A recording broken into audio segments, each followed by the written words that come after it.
Sa Purok B sa Barangay Sampaloc, gumuho ang gilid ng bundok. Natabunan ang 12 bahay. 12 sa mga nahukay na bangkay, mga bata. Kasama sa unang nahukay ang kinakasama ni Reynaldo at ang 5 nilang anak na edad 7, 5, 4, 2 at 2 buwang gulang.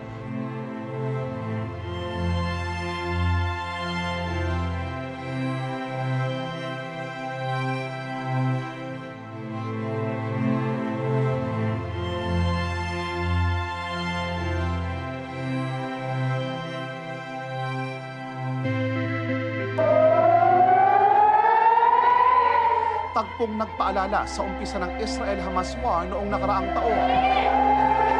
Sarado nyo! Na naranasan din ng mga kababayan natin doon. Talagang inalain po lahat ng buong Israel, lahat ng cellphone po tumunog na kailangan within 1 minute makatago or 1 seconds makatago sa mamad. Kabilang sa tinarget ng Iran ang Tel Aviv, Israel. Go!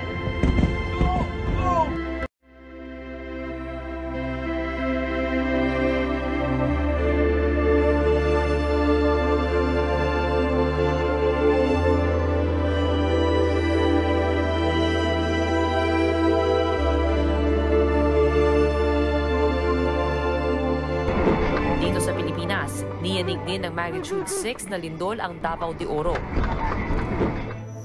At magnitude 4.6 naman ang Camarines Sur ngayon buwan lang ng Pebrero. Kaya naman pinangangambahan ng lahat kung nalalapit na nga ba talaga ang kinatatakutang The Big One.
Tell of God's salvation and make redemption known.